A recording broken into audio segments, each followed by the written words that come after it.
Assalamu alaikum and welcome to GSD Global. Welcome to Global GSD session, information sessions. These are the sessions that we've been hosting the last couple of months to share information about what's been going on regarding the COVID-19. And today we've got an exciting session with two distinguished guests. We have got Dahaba Abdurrahman from Switzerland and Lul Salat, who's based in Somalia. And both Lul and Dahaba are going to be talking about COVID-19 and its impact on youth. So how has this been impacting you? So welcome, ladies. Assalamu alaikum. Alaikum salam. Welcome to the GSD Global Information Sharing Session. Welcome Dahaba and welcome Lul. I'm your host Samira Ali, and today we would love to know about your experience with COVID-19 in your country. So is it okay if we start with Dahaba, please? And if you can share Thank for you. us who you are and where you're located and your experience with COVID-19, please. Thank you, Dahaba. Thank you. So, Assalamu alaikum. My name is Dahaba. I live in Switzerland in a small city called Neuchâtel. And my experience with the COVID-19 was, I think, really okay because in our country, there are 1,700 casualties about the coronavirus. And we were in a little, I don't know, lockdown since mid-March, meaning that everything was closed up except for the grocery stores, and school was closed, but we were, how can we say that?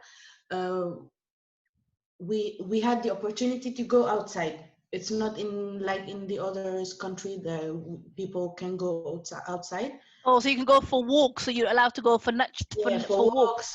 Yes. Not more than 5 people, but Oh, that's nice. Okay, yeah. So you could go with 5 people we were from the same free. household, or not the same house, or you can go with any 5 people you want. Any 5 people you want. If Okay. it's from the household, you can. If I don't know, if you are 10, you can be with the 10 people you live with. So the 10 people you live with, and another 5, or just the 10 Not just people. the 10. That's the 10. Okay, I get it. I get it. That's nice. Okay, hey, yeah. So yeah, school was closed also, and it reopened in May, on May 11th for the kids, and uni reopened on June 8th. So I'm a master's student here in Switzerland. Oh, mashallah. I study in Lausanne. So school, uni was closed, and we had online classes and online exams. So I didn't have any, so it was kind of cool. I had a few presentations online that went great, alhamdulillah. Alhamdulillah. So my only problem, I would say, was that also the libraries were closed. And I am used to study at the library. So at home, it was really hard Difficult. for me to work. Yes. Yes. So I decided to take an extra semester because I was about to write my master thesis, but without books and without this I don't know, library issue, I couldn't work properly, let's say that. So with my director, we decided to take an extra semester. Oh, so you extended, you were allowed to extend your course. So instead of you finishing at a certain point, you got extra time. Exactly, Alhamdulillah, that's alhamdulillah. good news. So yeah, it was really hard for me to work from home, but because I didn't have, adequate furniture to do so. Yes, I and do you was live with really family as well? Is it distraction? also, yes. Yes, yeah. Yeah. I know, because I obviously, like, and when you live with family, it's not like you can just focus and just lock yourself somewhere, isn't it? There's other people No, getting on with their business. I live with my parents and one of my sisters, and Yeah. she had to do home office. Uh-huh. So, she took the only table we have at home in Yes. the kitchen, and it was for her. And people are, how do you say that? It's more important to work than to study. So I, basically, you have to prioritize. She's like, it's important for me to work, and you're like, well, it's yes, important for me to study. They're both equally important, but only one person can have the table. can have the table. Yes.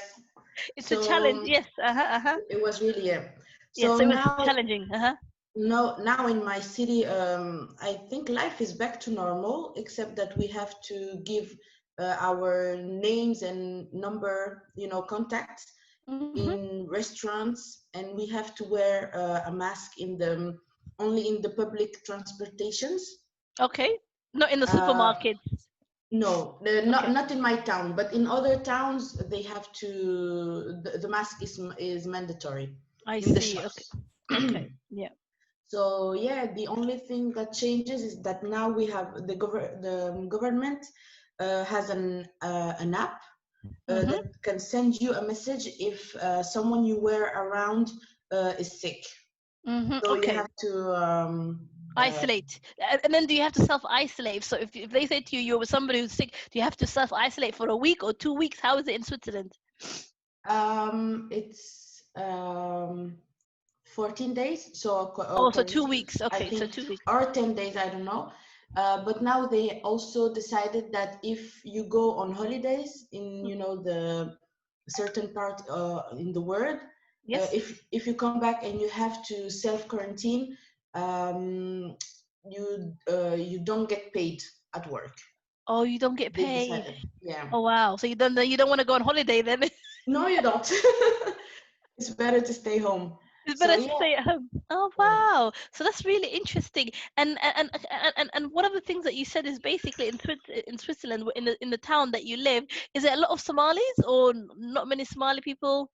Um, I don't know exactly the numbers, but there are Somali people, yeah. Okay, okay. Uh, Buku badani hai muku badna. I don't know, wallahi. I think saas mo badna umalaya Okay, I compared see. to other, Okay. countries or cities, yeah. And you haven't heard, so has there been any Somali casualties in that town? So I didn't heard any casualties. Uh-huh. Alhamdulillah. And Okay. like Ahmed was saying, about the maqayad and everything, Yes. we don't have Somali maqayad town. Oh, none. Okay. Oh, wow. And Okay. I think maybe we have some in other towns, but not in my town. Yes. So I think people, shqadud is kaadayin or they stay at home. I So they've didn't. been listening. So the Somalis in Switzerland are sensible. They've been listening to advice and just going on with about their business. It looks like it, yeah. Yeah, exactly, exactly. But Because there's I nowhere. didn't heard. I didn't heard about people who are sick or people who died about in the community. That's So good. And what about alhamdulillah. masjids? Is there mosques in your area that people can go to, or do you have to go to another town for masjid? Yes, we have mosques, but they were closed also. They were They closed as well yeah, during the lockdown. they Uh-huh. reopened, I think 2 or 3 weeks ago, Uh-huh. and you have to ina isku qortid, to go to Jumu'ah. Yeah, same It here in was, London. You have yeah, to do the same. So you have to pre-book your space to pray at the masjid. exactly, Otherwise, there'll be too exactly. many people. Hmm. I think So that's really good. وفي عنتها, because everybody will come and then the infection will just continue. And I don't know that's how it's been in Switzerland, but another here in the UK, um, a lot of Somali peoples that passed away and a lot of the people that been dying وحقها dad like مذو تمتشلع dad ما عرفتي like sorry like dad بدن Somali بدن, so it's just been a lot of people from ethnic minorities. hmm yeah, no. Exactly. So it's just really crazy time. But subhanAllah, alhamdulillah, that's really good news. And then I was gonna go over and ask Lul, but I think we've lost Lul, so we'll just wait for Lul to come back on. And then so yeah, so I was just gonna say in that time as well. So now are you back? Is classes finished for university now? Are you on a break? No, I took my break during the lockdown, so now I'm back at the library. Okay, so library's open now, so you can go back to the Yeah, library. And then Yeah. when do you start school again now? September or? I finished my classes. I only have to do my master thesis. Okay, fantastic. Yes, So I'm not going back to university. university. Alhamdulillah. Excellent. Alhamdulillah. Good celebration. Yeah, it is. Well, you can probably celebrate once you do the thesis. How many words is it that you have to write again? Was it 10,000 or was it more? I can't remember. We don't have, strict words or pages. Uh, Oh, that's really yeah. good.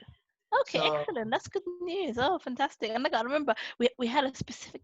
I really can't remember how many. I think it was 30,000 maybe. okay. Oh, it was lots. Um, and what else? And also, so in during that time when all of this has been happening, and you said obviously like you couldn't go to classes. It was all online. You had to do. Did you have to do exams as well, or did you get away from doing exam? I didn't had exams Uh huh. because I only had, presentations and papers. Or paper coursework. So So you had courseworks yeah. and presentation. What So it course do you was do again? I'm my master, you said? Yes. What's your master's in? It's science of religion. Oh, science of religion. Wow. Okay. Yeah. Cool. And I'm specialized in anthropology of Islam. Oh, mashallah. Very good. And what was I gonna say? So during this time when obviously this whole COVID-19 was going on and you couldn't like go to the library, you couldn't do lots of stuff. Um, did you then how did you cope? How did you cope like mentally? Like how did you cope with this whole thing? Like what did you do to basically relax? Obviously, like Mm. like to relax and to keep yourself, what's it called, going? Because obviously it was a stressful, challenging time. So, Yeah, yeah. The first, I would say, 2 or 3 weeks, it was really overwhelming. uh-huh. I was really, you ask yourself, what is this disease? Are we going to all die and everything? But Alhamdulillah, we decided as a family with my sisters and my parents to kind of self quarantine ourselves. You self quarantine together basically as a Yeah, family. because Uh-huh. one of my sisters was pregnant. She had a little baby girl now, MashaAllah, and we, congratulations. So she had the thank baby you. during lockdown. Yeah, Oh, yeah, yeah. MashaAllah. Uh-huh, But uh-huh. it was an extra motivation to stay, focused, and we waited for this happiness. So we decided to self quarantine ourselves. Mm-hmm, mm-hmm. So when the baby arrived, we could see her pretty, being, relaxed and not, oh, am I sick Stressed. or something. Yes, yes. So, Alhamdulillah, she was born on May 12th. MashaAllah. So Congratulations. Mabruk. thank you, thank you. So now we're really happy and we see each other. We go from house to house, but we try to avoid, the buses, the trains, and Yes. everything. Public So transports, isn't it? Yes, yeah, avoiding them yeah. as much as you can. So, Because that's infested areas. but it was really, except for that, it was really hard because you always have people in your friends or your colleagues at uni that want to see you and everything. And when Yes. you explain, I'm trying to stay healthy, to self quarantine myself, people don't understand. They're like, oh, this is this is bullshit. This doesn't exist. No, no, no. I'm like, okay, maybe, but Yeah. I want to stay healthy for my family, for my Exactly. parents, for my niece. So yeah. Exactly. And no, Mhm. absolutely, I agree with you. It's crazy. Like the government gives you advice. Obviously, Allah Mhm. ya'lam best and stuff like that. But if the government gives you advice and then you hear all these people are dying, the best thing that you can do as a human being for yourself is to make sure that you take precautions. Especially Yeah. with you, the fact that you said your sister was pregnant, she's a vulnerable person and stuff like that. You Mhm. don't want to risk her. You don't want to risk the unborn baby. So you're gonna do whatever you can to keep you and your family healthy. So for Mhm. anybody who doesn't understand that, I just think there's something wrong with them. No, there are really people that, don't believe that's true and believe that the government's trying to, na na na, Conspiracy but theory and like they're yeah, lying to us and blah blah. yeah, There's always going to be people that think like that or whatever, and like we said, we will never know. But if it means that you save life and you save your family's life by being at home just for not mm, forever, just for a couple of months, yeah, you do what you have to do, don't you? And like you said, in Switzerland at least you were lucky, you were able to go for walks. You said that you were allowed to go mhm, outside, and yeah, it's the same with the UK. We were allowed to go outside, we were allowed to go for but we only had 1 hour, so we were only allowed to have wow, 1 hour mm, every day, but you could only go with the people that you live home with. You couldn't go, so I couldn't meet oh, with a single friend at all. okay, okay, So it was very yeah. very strict or whatever. So it looks like Switzerland, at least it was a bit more laid Mhm. version of it. Yes. Yeah, they're like, they gave us the responsibility to be careful. Yeah. Yes, exactly. And for the for day-to-day cope mechanism with my sister, we went for a walk after, she finished work, and Hmm. and that's it. And that's all we did. Absolutely, I understand. And in regards to, like how has it been like in terms of socioeconomics and stuff like that in your country and stuff like that? Has it affected a lot of people losing jobs or things like that? How is it? Hmm. I think we kind of discovered that there are a lot of uh, poor people,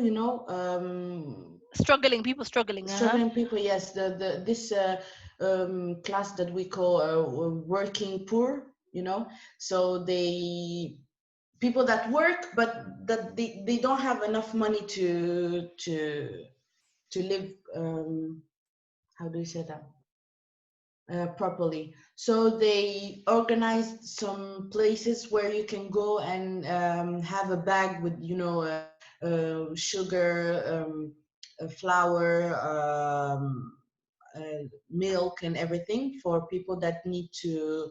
Struggling. Yeah, MashaAllah, that's really good. That's really good. So now, thank you very much for that, Dahaba. you're We've got welcome. Lul back, so I'm gonna go and ask Lul the same questions, and then I'll come back for you with some more. Okay? Okay, thank you. Thanks, Dahaba. Salam alaikum, Lul. Salam alaikum, Lul. Welcome. لول عاد كفرة. Hello, salam alaikum, Lul.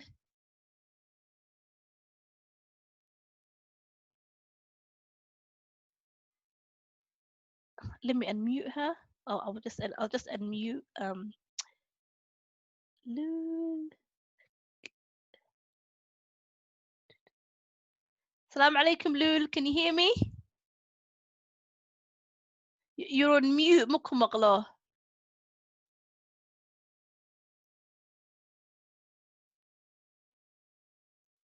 Sorry, Facebook family, for anybody watching this live. You know how it's like. Sometimes we get a bit of technical issues. So we're just trying to, as we speak to Lul. Let's try again. If you bear with me, everybody. Oh, we lost Lul. Okay, perhaps Lul will come back in a bit and stuff like that, and then we'll try again. Hello, salam alaikum, Dahaba. I'm here. Okay, thank you. Sorry, I was just gonna say basically maybe while Lul comes back, we can just basically diverge into one of the things that you've said about obviously that you were just continuing before was you said obviously that during this time of the lockdown in Switzerland you found out there was a lot of people that were struggling financially, and you said that there's been money being raised for them, and obviously they've been giving foods and stuff like that by the community, so the community came together.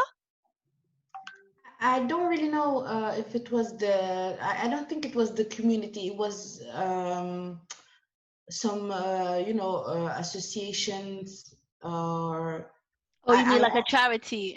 yeah, I only read about it in the newspaper, the Okay. mhm, Oh, I see. So you didn't see it yourself. You just read it for about it in the newspapers. yeah, mhm, Oh, I'm with you. I thought you meant it's in your area. Okay. no. Oh, that's good. And okay, I think we've got Lul again. So I'll just try to ask her again the question. Hello, assalamu alaikum, Lul. Can you hear me? Sorry, Amira and Toho, هذا. Well, it's okay, Lul. هذا No, وقت no, مقالنا. Learn to understand you much better if I can get familiar with the way you talk. I need your permission to help. Assalamu alaikum, Lul. I can hear you now. مين مقشاه؟ Sorry, ma jiro waxaan joogaa Dhuusamareeb magaalada waxaan joogaa biya and then maxay ahayd ma lahan internetkiin hawadan rooba ku jiro rooba daaya I'm sorry marka inaan ahayd oo inaan i fahmaynin ama leena ama aan i maqlaynin. No, we can hear you now. هذا وان ku maqalnaa. Is this before ma ku maqlaynin? هذا وان ku maqalnaa si fiican baan ku maqalnaa waana ku aragnaa. Cimilada roob ku jira marka sorry and by the way and okay هذا وان ku maqalnaa waana ku aragnaa. COVID-19 iyo Soomaaliya aan rabaa inaan wax brief gareeyo qaar ahaan dhalinyarada iyo saameynta uu ku leeyahay. Please no sheeg exactly experience kaaga no sheeg COVID-19 ka impact ka on youth iyo like you know sida ma aragtay xagaas ma aragtay waxa ka dhacay Soomaaliya xagaas no sheeg please min fadlak. Yes okay raalina hada qadka iska xun maxay ahayd horta youth ka ama dhalinyarada bulshada qaybta inta ugu badan waaye COVID-19 maadaama uu pandemic ahaa ma jirin bulshada la mid yihiin ama saameynta guud waa laga wada siman yahay laakiin maadaama ay yihiin inta ugu badan bulshada waxay noqonaysaa ayagan inay saameynta ugu sii badato haye Soomaaliya marka joogno marka dhalinyarada maadaama numberka ugu badan ay yihiin bulshada waxay la kulmeen dhibaatooyin fara badan ugu horeyso xalaqada ay tahay waxa ugu horeeya dhaqaalaha iyo waxa ugu horeeya maxaa kale ku xigaya waxbarashadii iyo maxay economic hadii la isku wada qabtaba marka tusaale ahaan marka soo qaadano waxyaabaha la xiriiro systemka dhaqaalihii wadanka maadaama oo wadankuna awta Afrika aan iska nahay adana Soomaali ka siinahay oo dhaqaalihiinu aad u liito waxay noqotay in saameyn ay ku yeelato dadkii numberkii oo marka hore ahaa shaqaalaanta aad u fara badanaya waxay noqotay maadaama lockdown la galay inay maxay ahaydey iskeeni waayeen dadkiina garab raratay u badan yihiin ama xamaalatay ay yihiin ama dhalinyarada maxay ahaydey ay ka shaqeeyaan meelaha tusaale ahaan oo kale travel agencies oo kale meelaha xawaaladaha oo kaleeto maxay ahayd tusaale ahaan NGOs ama xalano kale oo dad aad u fara badan tusaale ahaan aniga ii dhow oo kale aan fahmi karaa ugu yaraan 300 qof per day u shaqatay jirtay ayadina way istaagtay dhaqaalaha waxa kale kamid waxyaabaha la yiraahdo bajaajta oo dhalinyarada maxay intooda badan hadda aad ugu shaqaystaan ayadina waxay keentay in maadaama la yiri lama soo bixi karo bulshada guryaha joogaan ayadana caqabad kale noqotay sidoo kale waxa dawladdu waxay samaysay maxaa la yiraahdaayay waxa la sameeyay bandowgaasi wuxuu keenaa asagiina in maxay ahayd maalintii xitaa waxa yar ay shaqaystaan tusaalahan waxa la yiraahdaa research ugu dambeeyay hadda anaga aan sameynay waxay maalintii noo sheegeen in before corona ay shaqaysan jireen 20 ilaa $30 per day laakiin corona gudihiisii inay shaqeeyaan wax $10 maalintii laga yaabo in income-kii soo galaya uu noqdo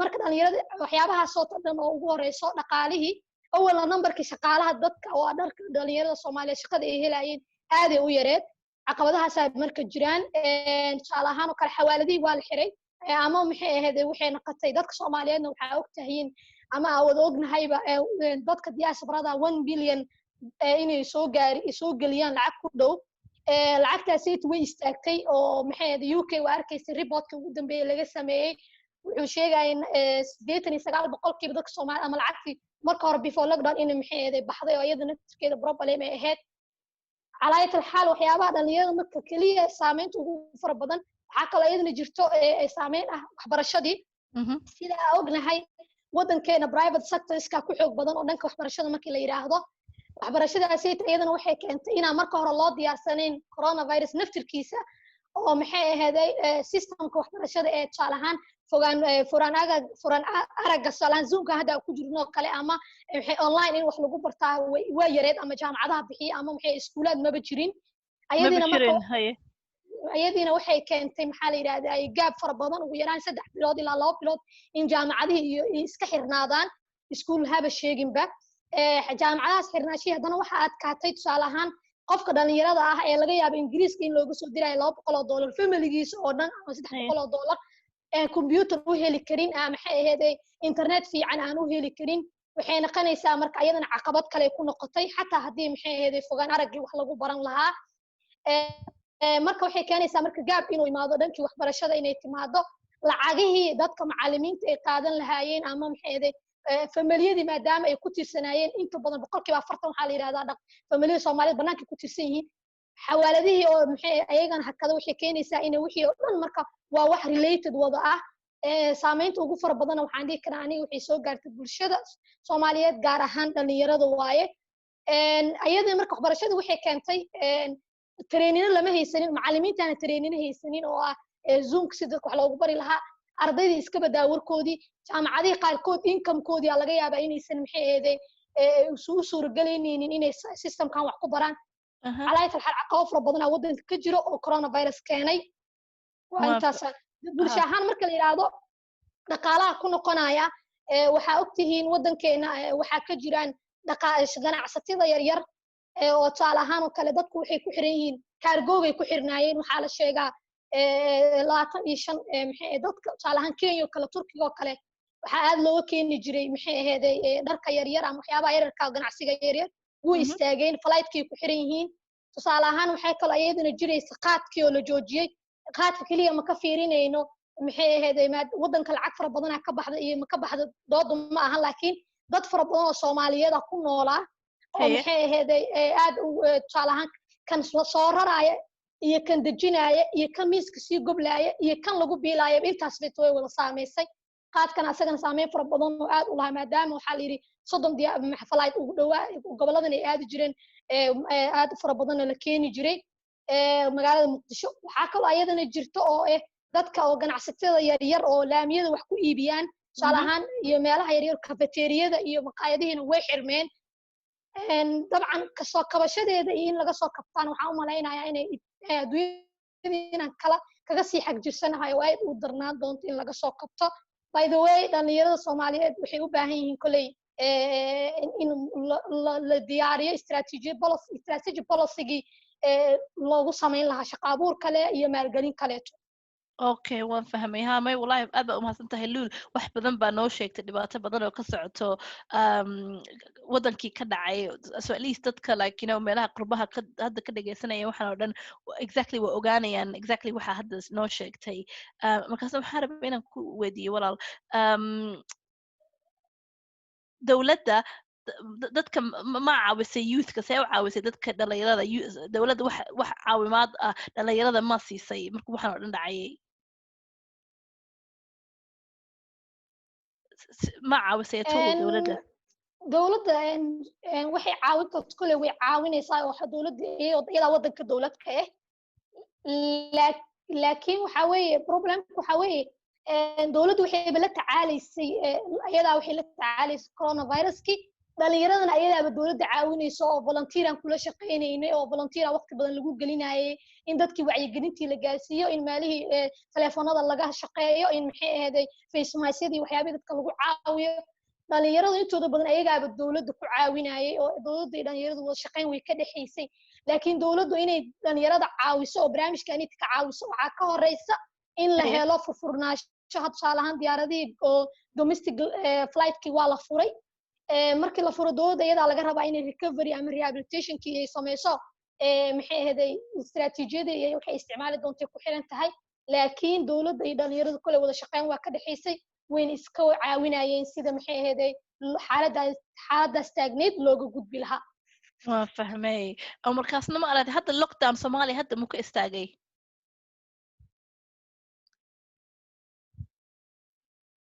Okay, it looks like we lost Lul. Sorry, her connection right now because of heavy rain fall in Somalia. It's the internet connection is really not good at the moment because of the rain. So inshallah, she'll probably come back on. So what we'll do is we'll go back to the Haba. That was really interesting to hear, wasn't it, about the issue, how it is compared to us being in Europe, compared to what's going on in Somalia, and the fact, like, you know, one of the things obviously distinguish is the fact that at least in Switzerland now you had a laptop, isn't it? So even though you didn't have adequate furniture, you said, to obviously do your work, at least you were able to have the laptops, where in Somalia there wasn't hardly any laptops for people, so there was hardly any lessons for university. Yeah. But we also, it made me think of one of my cousins. She has 8 kids, I think. And when the lockdown went on, they had to take online classes, all I think 5 of them, and they didn't have 5 computers at home. No. Come on, what family will just have 5 laptops running around? You know, like, if you've got 8 children, it's not going to happen, is it? It's not financially viable. Yeah. It's not financially viable. I never, you know, we had a lot of things to think about during this lockdown that we never thought about before. Yeah. So I was like, okay, so I have my laptop. I think everybody has his or her laptop, you know, but it's not like that. Exactly. It's not when you have all the a lot of kids or a big family. So yeah. Exactly. Thank you for that, Dahaba. Welcome back, Lul.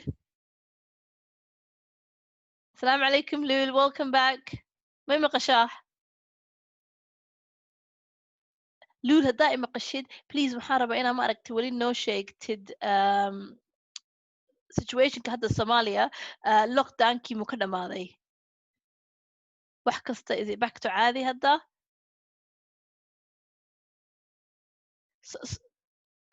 وعليكم السلام. ها واكم مقلة هذا. Okay, ha okay, waa mahadsantahay. Markaasna maar hadda Soomaaliya lockdownkii mu ka dhamaaday completely?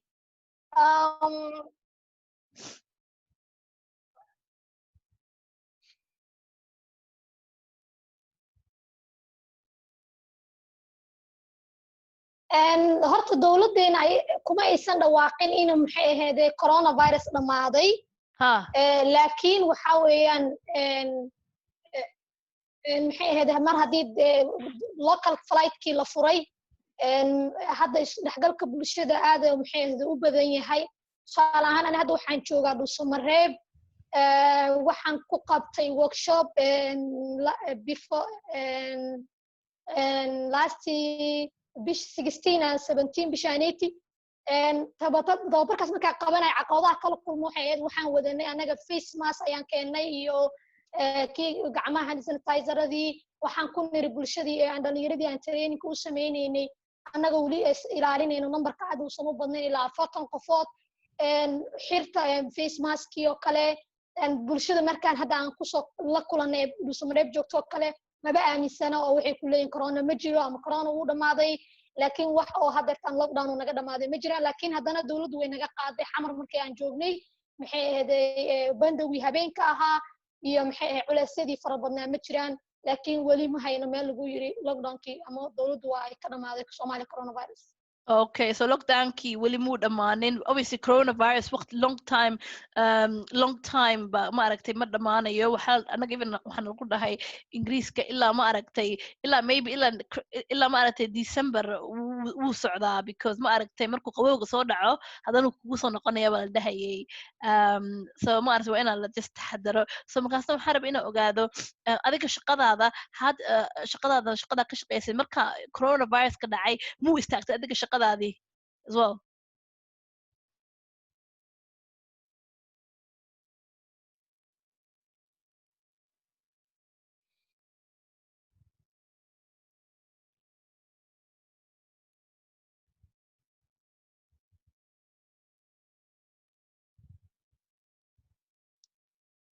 Lul, waxaan ku weydiiyey markuu hadda adiga coronaviruskii nagu dhacay, shaqadaada ma istaagtay as well?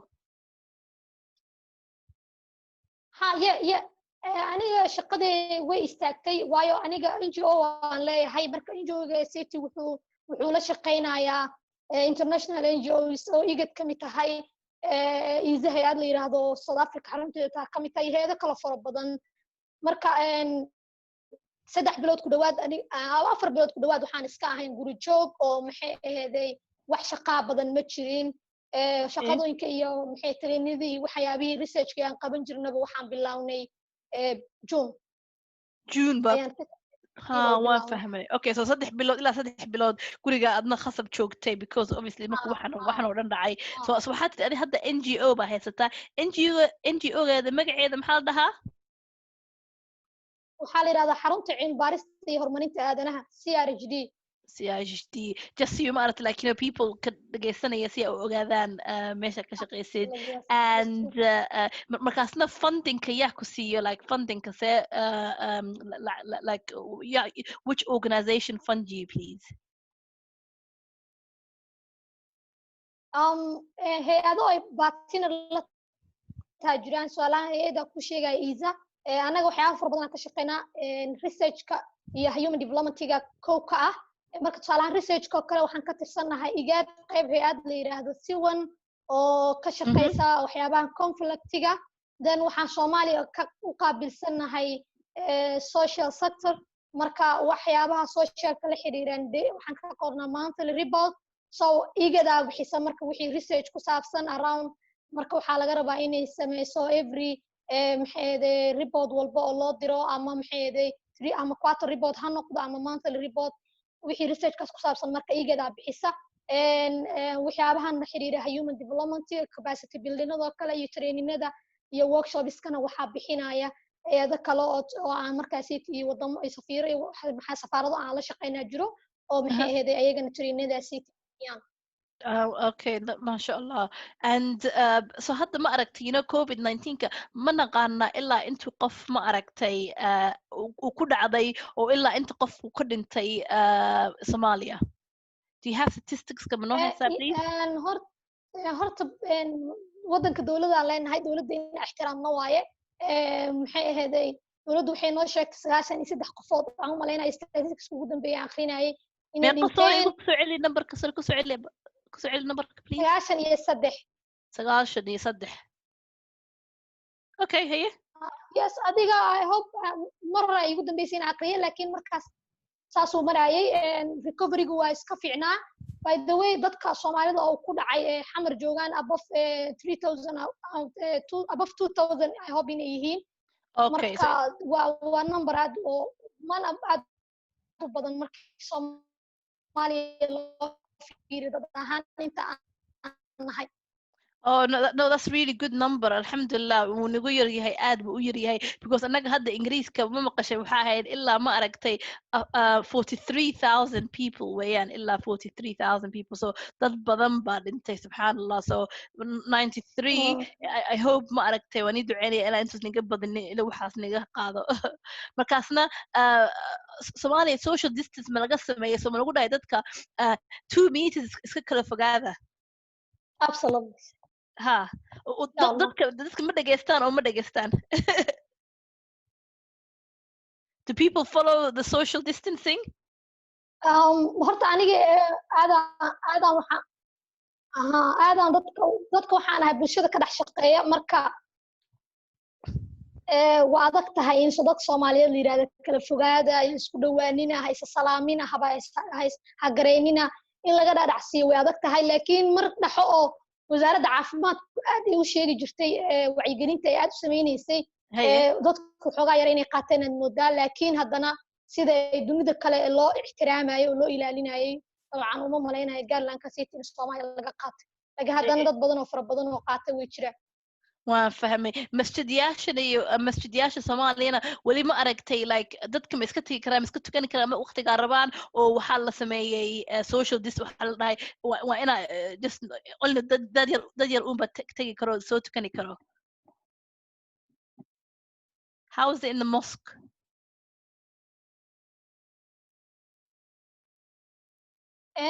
maalmihii uu aadka u darnaay waxaa la sameeyay horta salaadaha jimcada oo kale lama tukanaynin oo masaajidada qaar laguma tukanayn maxay ahaday bandow baa jiray habeenkii tusaalahaan cishahoo kale ayadana laguma tukanaynin numberka masaajidka tegaya tusaalahaan haddaan wiilal ay la dhashay waxaa qofku wuxuu ogyahay inuu sheegaa fiican marka gurigeyn oo kale inta badan salaada ay dhalinyaradu maysan aadin masjidka oo maxay ahaday dawladdan amar ay ka soo saartay marka amarkaa city wixii u hoggaansami karo waa u hoggaansamayeen haba iska yiraadeen laakiin mar dambe waxa jirta cudurku aad u badnaa dadkiisa oo maalintii laga yaabo in 23 40 qof laga helo markaas xoogaa distancing way sameeyeen laakiin kama warqabi karo masjidka dhexdiisa laakiin masaajidada qaar ay xirnaayeen waa fahmay aad baa umahadsantahay luul markaasna ma aragtay marka dadka la siinayay wacdiga oo la dhahayay ma aragtay salaanta ha isgacmaha salaamina ha isdhukanina just ma aragtay wax yar kala yara fogaada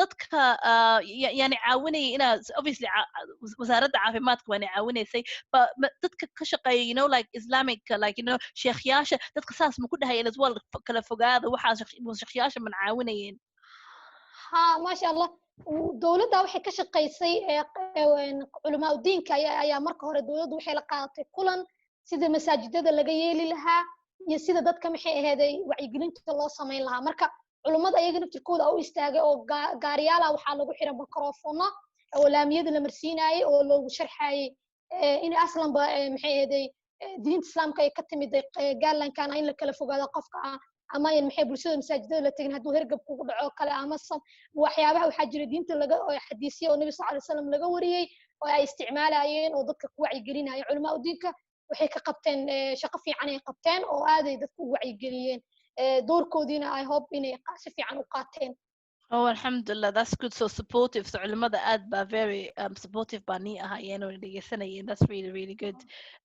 Markaasna hadda iskuuladii iyo jaamacadihii ma la ogyahay ma la furay oo waxaa la furi doonaa ma naliishiga goorta la furay waxaas maya waxay dawladdu cilaamisay kaliya imtixaanka shahaadiga waqtiga la galayo oo hadda kii maalin dhaweyda la galay oo dugsiga dhexe dawladdu ma sheegin waqtiga waxbarashada dib loogu noqonayo si official oo isla fariisan doono laakiin ilaa August inay imtixaankii July-gan dhamaadkeeda ilaa August in la gaarsiiyaan jeclaa dugsigii sare oo ay qaadaysay salahan jaamacadaha kale imtixaanaadka mostly waa la wada galay oo hadda fasaxa wada bilowday intooda badan waa fasax caamalena in jaamacadaha Soomaaliya tayada kale ay ugu dambeysay oo ay ka dhamaatay weekend Khamiistii Jumcada la soo dhaafay laakiin ma jiraan maxay ahaydey officially go'aan dawladda ay soo saartay oo lagu furayo madaaristi ama jaamacadii dib loogu noqonayo ma jiro Okay, it's weli mana loo sheegin markaasna just questionka hadda dheedaad waxaa tira imtixaanadihii baa la sameeyey haddaa dadka ma aragtay waxba baranin si fiican uu laptop yaal la haysanin oo online laga sameynaynin see imtixaano loo sameynaya so waxaas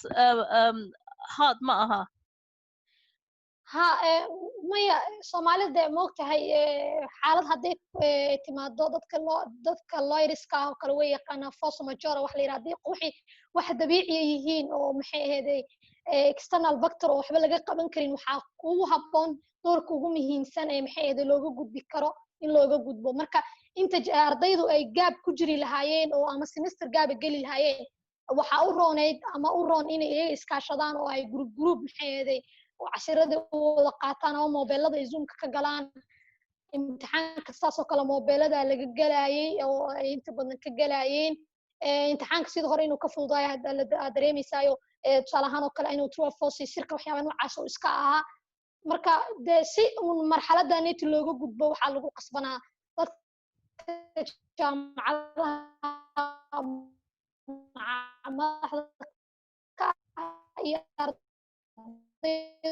iska kaashadaan si marxaladaasi tusaale ahaan oo kale ama maxay ahayd teknolojiyada la isticmaalayo kale inuu qalad ka yimaado dhici karta natiijadii in la waayo dhici karta in marka qaar su'aalo iska soo noqnoqdaan fara badan dhici karta waxyaabo fara badan oo technically ah oo aan ka dareemayso u diyaarnasanaasho horeeta iyo waxyaabo hore loo qabto maadaama aysan ahaan jirin ciladahaas oo imaanaya wax walba cusub cilad way leeyihiin laakiin dhalinyarada iyo maxay ahayd jaamacadooda kale inay ka dabaashteen aan rajeynaya fahmay okay waan fahmay no aad ba u mahadsantahay thank you markaasna ma aragtay ma sha Allah Lu si fiican baa noo sheegtay exactly waxa ka socdo xagga iyo Makasna ma aragtay, the last thing I was gonna speak, go back to sorry, to the Haba, and the Haba I was gonna ask you, so in terms of, obviously we talked about, obviously with the COVID-19 and this whole situation, there's a lot of been learning. What has there any new things that you learned, or things that you think of next time, this is what I'm gonna, you know, if this, like has there been new things that you think, oh okay, then I know this now, whatever I wish, what do you wish that you know now that you wish you didn't know before? Does that make sense? Yeah, it does. Yeah. Or anything that you learn new that you think, actually, you know what, I learned this and I'm very, very, very grateful for this. I learned how to cook a little bit. Yes. But you know, the biggest thing I've learned, it's that it's important to take time for yourself. Yes. Because you know, before that we didn't have the how do we say? We didn't take the time, you know, to take care Look of after yourself. ourselves, or Yes. just, you know, take time with your family and everything like that. Correct. So Yes. really, this time taught me that it's really important to, you know, lay down a little bit and lay back a little bit and just enjoy your family, yourself, and yeah. Exactly. Self-care, mental health, you know. Yes. Yeah, exactly. Yes. Exactly. Because Because we're always running here, running there. And you I didn't know I was always in a hurry, you know. I realized it during the lockdown, and it was really good to just take time, you know. Don't rush to go out, don't rush to everywhere, you know. Absolutely, I agree with that. I think I that's one of the things that I learned as well. That the whole time you're rushing here, I'm rushing from work to the play dates to because I've got two little ones, so I'm like taking them out, then then like I'm doing my work and my business. Then before you know it, it's like so every day. I remember like we hardly used to have a free weekend, so every weekend we used to do something.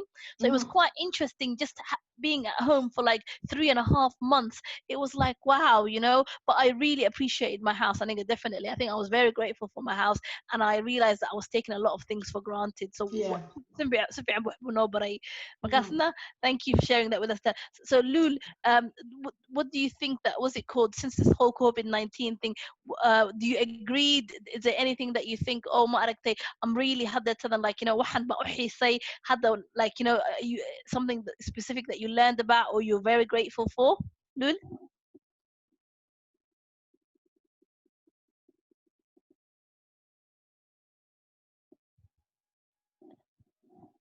Hello, Lul. horta waxyaabaha yes ha Sorry. ku raacsanaa baa inta badan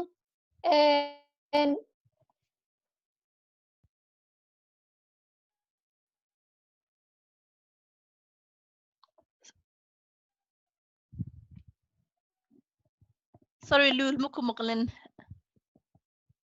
Hadda waan ku aragnaa again.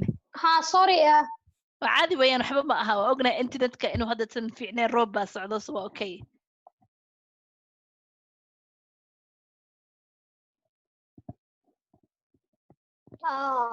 iska raali ahaa, dulqaadkiina ha badnaado. may waa caadi weeyaan, waxaas waxba haye. marka waxyaaba fara badanaa laga bartay. tusaale ahaan oo kale guri joog in la noqdo, dadka tusaalehaan shaqeeyo oo kale, oo in guri joog la noqdo, in la isbarto dabeecad ahaan, oo markii 3 bilood oo subax ilaahay keen la iska soo horjeedo, oo maxay ahaydee dadka si fiican ay isku baranayaan, dabeecado aad la isugu barbaranaya. waxyaabaha kaloo laga barto waxay ka mid tahay si caqabadaha loogu gudbo naftirkeeda. waa dareemi kartaa waddan oo maxay ahaydee caafimaadkiisa ay xoog badnayn, waxbarashadiisa ay xoog badnayn, maxay ahaydee nadaafadii iyo maxay ahaydee caafimaadkii guud aad isaga liito. marka sidii looga wada baalan lahaa, oo dowladda iyo shacabkaba ay gacmaha isku qaban lahaayeen, oo looga wada gudbi lahaa. waxyaaba fara badanaa laga bartay. dadka Soomaaliyeedna kolley dad adag waayo, oo maxay ahaydee aan waxaaseeti wax ka badan ay kasoo gudbeen. laakiin waxyaabaha ugu faraha badan ee ugu dhibka badan ee laga bartana waxaa ugu dhibka badnaa waxay ahayd dadkii oo qof aabba ah oo aad dareemi karto oo subaxii shaqo aadi jiray, oo shaqadii maxay aadi karin ilmihiisa isaga iska soo horjeedaan laga yaabo inuuna biil u helaynin laga yaabo inuuna maxay ahayde inkastoo ka warqabi kara ilmihiisii laakiin waxyaaba fara badan oo caqabado ah oo u baahan mar walbaba tusaalehaan dadka inay saving sameeyaan waxaa dareemaysaa familiyada qaar inaysan marka hore waxay soo helaanba dabka hore laga saari jiray oo aynan jirin in wax meel la dhigto kale ayadaasna waxay ka baranayaan waxay tahay in wax la save garaysto oo wax walba disaster walba imaado sidii looga maxay ahayde looga gudbi lahaa markaas laga balaan garay soo marka family planningka ay Soomaalida aad ugu baranaysaa. That's exactly family planning is fiican baa loo baranaya ina ma aragtay lacagta in meel yala dhigto but the problem is markuu ma aragtay family weyn haysateed marka lacagta la soo qaato oo lacagta ma aragtay cunta you're going to spend it on cunta and straight away waa runta waa laga barani karaa kulligan wax weyn baa laga wada bartay markaasna and then the last thing is ma aragtay is I just wanted to say thank you very much for this session aad ba labadiinaba u mahadsantihiin waqtigeena siiseen maanta and I hope ma aragtay inaan mar kale haddana interview kale naga qaadno another time siyaa ma aragtay we can hear about updates since the last time so hadda obviously waxaan ku dhex jirnaa July so it could be that maybe haddaa ma aragtay again isku imaano maybe I don't know like after like September oo kale just see aan u ogaano like you know what has changed. Inshallah. Inshallah. Okay, inshallah. Okay, aad ba u mahadsantahay Luli dahaba aad maca salaama. Thank you, Samira. Thank you. And thank you for all our people watching on Facebook. Thank you. Okay, bye. Bye. Okay, maca salaama. Bye. Bye, maca salaama. Assalamu alaikum. Assalam.